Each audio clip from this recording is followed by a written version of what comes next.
Les Grandes Gueules d'Adafo Média, seule émission dans l'histoire de la radio en Guinée à franchir le cap des 5 millions d'auditeurs. À Bokeh, Cancan, Labé sur Radio Espace Région. À Kindia sur Kanyazik. En forêt sur Sahali FM. Meilleure émission talk-show panafricaine sur le continent, jamais éditée dans la sous-région.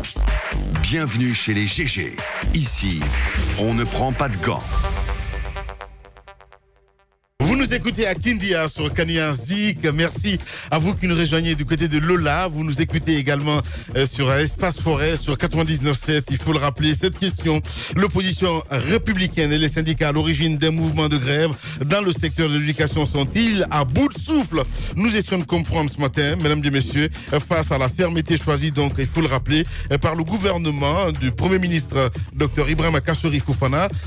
Nous essayons de comprendre avec notre invité, Mohamed Diaby, les stratégies utilisées jusqu'ici par ces entités ont-elles montré leurs limites? Comment sortir de l'impasse politique et celle de la grève des enseignants? Docteur Faya Milimono, vous le voyez à l'écran, il est notre invité ce matin. On essaie de l'interroger dans un instant. C'est un secret de polichinelle. Les pompistes de Guinée ne sont pas les mieux nantis en termes de traitement salarial, et ce qui impacte négativement leurs conditions de vie, c'est qui ne sont pas les meilleurs. Il le dit, pour inverser donc cette tendance, un syndicat a décidé d'interpeller et d'agir. Il vient d'émettre donc un préavis de grève à cet effet. Comment compte-t-il s'y prendre? On essaie de comprendre ce matin avec monsieur Idrissa Diawara. Il faut le rappeler, il est le secrétaire général de SIFOG, syndicat indépendant des forces ouvrières de Guinée. Il sera en direct dans notre émission Les Grandes Gueules sur Radio Espace Guinée. Allez, quelques réactions des auditeurs. Le temps qu'on me donne mon téléphone parce que c'est confisqué pour l'instant, il n'y a pas de problème. On va y aller avec quelques auditeurs évidemment qui réagissent en direct sur notre plateforme hashtag Espace GG. Beaucoup de réactions ce matin, sinon on va y aller sur l'autre plateforme qui n'est autre que le GG 8037. Sinon on y va avec cet auditeur qui nous écrit sur Twitter. On va y aller avec le premier SMS. Allez, là je suis bloqué, Mohamed, je sais pas du tout où je peux y aller parce que là de ce côté c'était bloqué, donc il n'y a pas de problème, on va y aller. Moussa, voilà, il faut remercier la CAF de nous avoir sauvés d'une honte internationale. Pour le moment, la Guinée n'est pas prête pour l'organisation d'une CAN. Combien d'années nous sommes incapables de finir avec le stade de Nongo? C'est Noumou qui nous envoie ce message sur Twitter, hashtag Espace GG. On y va avec Lamarana Yimberin. Bonjour mes frères, j'avoue qui parle d'organisation de la CAF parlera automatiquement du développement durable du pays. Et est-ce que vous savez que le développement ne fait pas des priorités de Dadi? La priorité de Dadi, c'est pas la gestion manière, comment gérer le revenu minier. Je comprends pas du tout ce qu'il veut dire. Honnêtement parlant, il faut s'appliquer un peu, mon frère. Allez, on va y aller avec cette autre réaction. Là, Junior Condé qui réagit pour pas perdre. La Guinée doit se mettre au travail comme si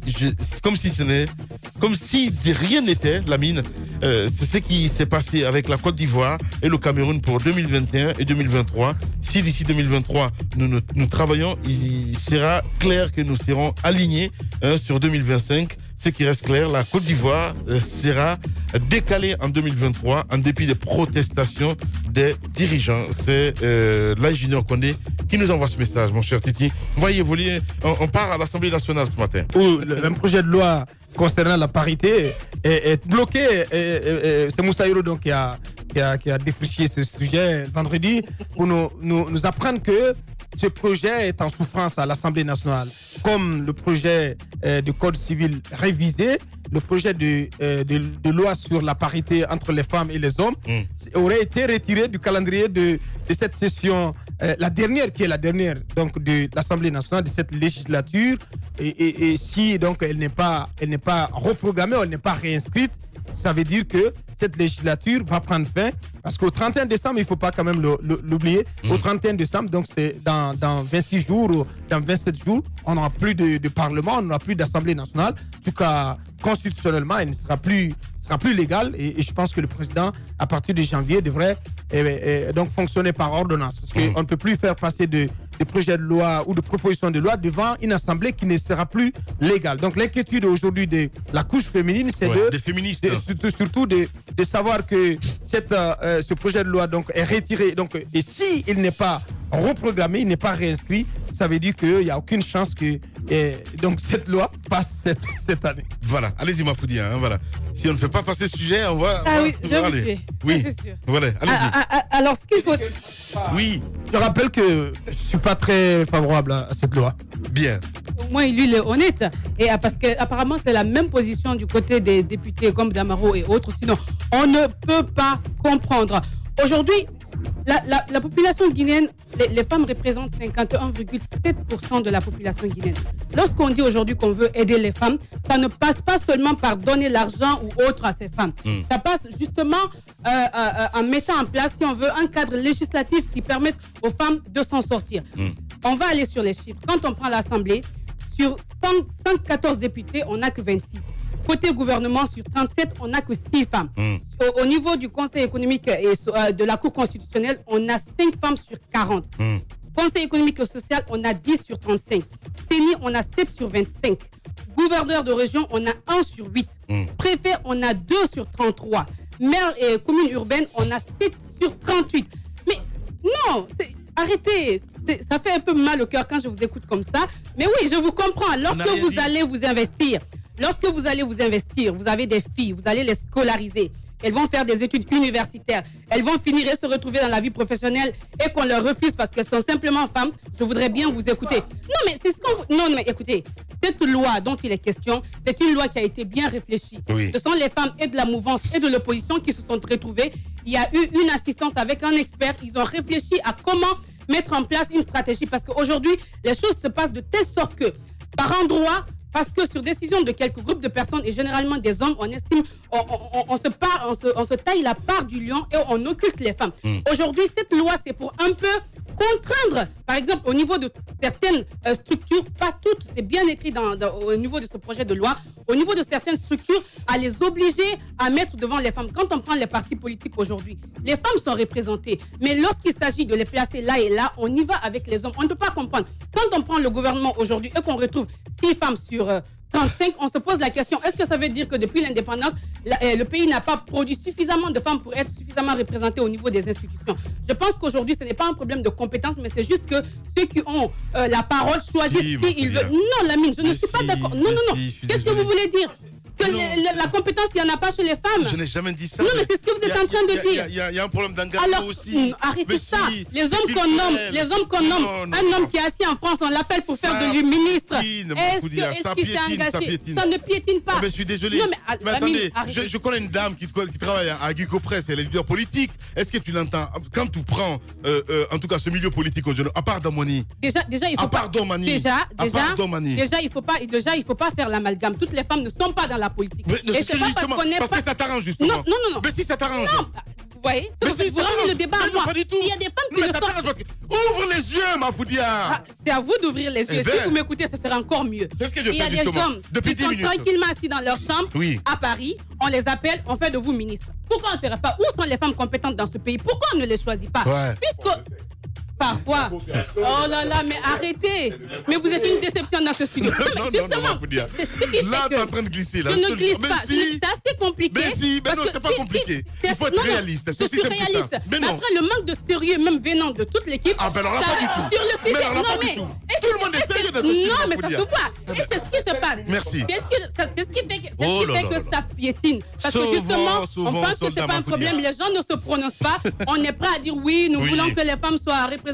Nous voulons les aider, c'est une couche vulnérable. Mais lorsqu'il s'agit de poser des actes, tout le monde au fond, c'est comme sur la polygamie, on n'y va pas parce que ça nous arrange, c'est assez compliqué. Vous ne dites pas ce que vous pensez. Arrange. Vous ne voulez pas donner la parole aux femmes, c'est compliqué. Ça vous arrange. Oui, on veut aller arracher. Madame Yoro l'a dit une fois dans ce studio. Il faut un cadre législatif qui permette aux femmes de s'en sortir. Au niveau des partis politiques, il y a des femmes, mais lorsque le choix est donné aux hommes de prendre, c'est assez compliqué. Ça passe par des lois. Ça passe par des lois et aujourd'hui, on est en train de marcher là-dessus. Cette loi doit être acceptée. Il n'y a même pas de raison parce que si au niveau des députés, par exemple, de la mouvance, je vais aller, ça se dire carrément qu'ils s'en foutent pas mal de la promesse qui a été tenue par le chef de l'État parce que quand il venait, je dédie mon mandat aux femmes et aux jeunes. Et aujourd'hui, voici un projet qui pourrait aider les femmes à mieux s'en sortir. Mais comme on s'en fout de la promesse d'un chef de l'État, eh bien, on y va. Peut-être que lui-même, il est dedans, je sais pas, mais c'est assez compliqué. Il faut pas que ça aille comme ça. On a vu des pays qui sont aujourd'hui en avance. On se dit, c'est loin de nous, nous on s'en fout. Après, c'est pour se plaindre. Aujourd'hui, permettre aux femmes d'être dans des postes de prise de décision, ce n'est pas un problème d'égalité ou de choses. C'est pour l'équilibre, c'est pour le développement de la nation. Parce que lorsque les femmes aussi se sentent concernées, c'est une couche considérable. Ça fait quand même 51,7% de la population. Les femmes sont majoritaires. Qu'est-ce qu'on fait de cette couche? Je pense qu'il faudrait aller avec beaucoup plus de sérieux, Lamine, beaucoup plus de sérieux, je le dis encore, mais sinon on restera encore. Mais heureusement que les femmes sont en train de comprendre. J'ose croire, c'est pourquoi l'appel, avant de finir rapidement, c'est à l'endroit de ces femmes. Du côté de l'Assemblée, il ne suffit pas. Vous avez ce projet de loi, vous avez compris qu'on vous refuse de passer. Eh bien, passez par d'autres moyens. Ne vous contentez pas de proposer, allez au-delà, parce qu'apparemment, on a compris. Allez savoir. Allez savoir, peut-être aller taper à la porte du chef de l'État qui s'est dit que ce mandat c'est pour les femmes et pour les jeunes. Pourquoi pas? Arrêtez ça. Pauvre Mafoudia. Aïe, aïe, aïe. Allez-y, qui vous votez? D'une manière générale, Abakar, s'il te plaît, Abakar. Vas-y. D'une manière générale, moi j'ai un problème avec ce système de loi qui donne des postes aux femmes. Sur le quota, j'ai un problème avec le... Vous savez, avant la loi sur la parité, Maf, j'étais bien écouté. Permets que je prenne la parole.